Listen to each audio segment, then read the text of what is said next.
서울 주요 대학 10곳이 올해 정시에서 모집한 인원은 모두 14,000여 명. 여기에 7만 5천 명이 넘는 지원자가 몰리면서 평균 경쟁률은 전년보다 상승한 5.32대 1을 기록했습니다. 특히 서울대와 연세대, 고려대는 최근 5년 새 가장 높은 경쟁률을 보였습니다. 반면 지방 거점 국립대학들은 경쟁률과 지원 인원이 모두 하락하면서 수도권 쏠림 현상이 가속화되는 모양새입니다. 전문가들은 수능이 어렵게 출제되면서 최상위권 변별력이 커지고 2025학년도 의대 정원 확대에 따른 기대감이 작용하면서 수험생들의 상향 지원 현상이 두드러진 것으로 분석합니다. 입시에서 변동성이 많아졌다는 뜻이에요. 이 학생들이 붙어도 다른 곳에 가거나 등록을 안 해버리거나, 왜냐면은 단수였다면은 자기 대학으로 돌아가기도 하거든요. 끝까지 포기하지 말고 추가 모집도 좀 보고, 요렇게 하는 거를 권합니다. 교권 침해 문제로 교직의 인기가 떨어지는 상황에서도 전국 10개 교육대학들의 경쟁률은 3.14대 1을 기록해 최근 5년 새 최고 수준을 기록했습니다. 10개 교대의 경쟁률이 일제히 상승한 가운데 경인교대가 3.71대 1로 전년 대비 상승폭이 가장 컸습니다. 다만 교직에 대한 선호도가 올라갔다기보다 교대의 합격선이 낮아질 것을 예상한 수험생들이 몰린 거란 분석도 있어 실제 모집 결과를 지켜봐야 한다는 지적도 나옵니다. EBS 뉴스 황대현입니다. 올해 대입 수시 모집에서 선발 인원의 40%도 채우지 못한 대학은 모두 15곳에 달했습니다. 지난해의 2배 수준인데 이 가운데 11곳은 비수도권 대학이었습니다. 전국 221개 대학으로 넓혀보면 수시에서 모집 정원을 채우지 못해 정시로 이월한 인원은 3만 7천여 명이었습니다. 수시 모집 선발 인원의 14% 수준인데 지난해보다 소폭 늘었습니다. 역시 비수도권 상황이 더 심각했습니다. 비수도권 대학의 수시 모집 미충원율은 18.7%로 수시에서 뽑으려던 모집 인원 10명 중 약 2명은 채우지 못했습니다. 지역별로는 전남 지역 대학들의 미충원율이 34.8%로 가장 높았고 전북과 경남이 그 뒤를 이었습니다. 반면 서울권 대학의 미충원 비율은 3.4%, 수도권 대학은 4.8%였습니다. 하지만 서울권 대학의 미충원율도 전년보다 0.4%포인트 증가했습니다. 서울 수도권은 실은 정시 모집 인원이 좀 늘었거든요. 횡단학과나 이런 것들 때문에. 그러니까 정시로 수도권을 갈 수 있는 여건이 워낙 좋아졌기 때문에 수시에서 애들이 굳이 지방대에서 등록을 안 한 거죠. 수시 모집에서 충원하지 못한 인원은 정시로 이월됩니다.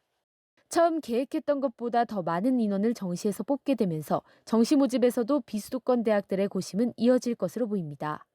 EBS 뉴스 진태입니다. 서울교육대학교의 올해 정시 전형 모집 인원은 361명, 원래 계획보다 100명 넘게 늘었습니다. 지난해 12월까지 수시 전형을 진행하고 학생 195명을 모집했지만 최종 등록한 학생이 36명에 그친 겁니다. 미충원 인원은 159명으로 지난해에 비해 2배 가까이 늘었습니다. 모집난을 겪는 교육대학은 이곳뿐만이 아닙니다. 올해 10개 교대의 정시 모집 인원은 원래 계획보다 738명 늘었습니다. 그만큼 수시 전형에서 학생을 선발하지 못한 건데 미충원 규모가 지난해에 비해 240여 명 더 많습니다. 지난해 학부모의 과도한 민원으로 교사가 숨지게 된 서희초 사건 등으로 교직에 대한 인식이 나빠진 게 영향을 미쳤다는 분석입니다. 게다가 올해 수능이 어려워지면서 수능 최저학력 기준을 맞추기도 어려워졌습니다. 실제로 서울교대를 비롯해 수시 미충원 규모가 큰 학교들은 모두 수시 전형에 수능 최저학력 기준을 뒀던 반면 부산교대 등 수능 최저학력 기준이 없는 학교들은 미충원 규모가 작았습니다.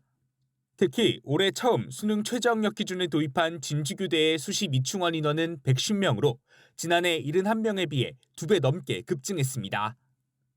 최저를 못 맞춘 학생들이 많아서 작년보다 많이 못 맞췄거든요. 2025까지는 이미 작년에 발표가 돼 있는데 이렇게까지 떨어질 줄 몰랐으니까 2025도 아마 좀 영향을 받겠죠.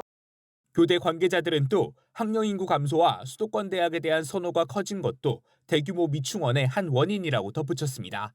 EBS 뉴스 금창호입니다. 서울대와 연세대 그리고 고려대 수시에 지원해 최초 합격한 수험생 가운데 등록을 포기한 인원은 2,087명, 전체 합격생의 30.1%입니다. 자연계열학과 합격자의 등록 포기율이 32.4%로 인문계열 등록 포기율 29.3%보다 높았습니다. 최상위권의 의대 쏠림 현상이 영향을 미친 것으로 분석됩니다. 실제로 서울대의 경우 의예과의 등록 포기생은 한 명도 없었던 반면 올해 처음 생긴 첨단 융합학부에서 14명 대거 등록 포기생이 나왔습니다. 연세대와 고려대 역시 컴퓨터학과 등을 포함한 공대의 등록 포기 비율이 50%가 넘었던 반면 의예과의 등록 포기율은 각각 30%와 48.4%였습니다. 다음 달 3일부터 진행되는 정시 전형에선 교차 지원에 유의해야 한다는 전망도 나옵니다. 지원자의 성적을 분석할 때 대학별로 변환 표준 점수를 사용하는데 점수 산출 방식이 사회 탐구를 선택한 학생보다 과학 탐구를 선택한 학생에 더 유리하게 설계된 학교들이 있기 때문입니다. 실제로 고려대와 성균관대는 똑같이 만점을 받더라도 과학 탐구를 선택한 학생의 점수가 사회 탐구를 선택한 학생의 점수보다 각각 4점과 1점 넘게 더 높았습니다. 이렇게 복잡한 상황에 전문가들은 지원 전 대학별 환산 점수를 반드시 확인하고 교사와 상담하는 게 무엇보다 중요하다고 강조합니다. 성적을 산출해서 그 성적 대학별로 성적을 산출해서 그 나의 점수의 위치가 어느 정도에 있는지, 그리고 작년에 이제 대기업에서 어디가에서는 70% 컷을 공개해 놨기 때문에 그런 것들이랑 비교해 볼 수도 있고요. 전문가들은 또 오는 29일 수시 등록이 마감되면 미충원 인원이 2월돼 정시 모집 전형에서 변화가 생길 수 있으니 반드시 확인하는 게 필요하다고 조언했습니다. EBS 뉴스 금창우입니다.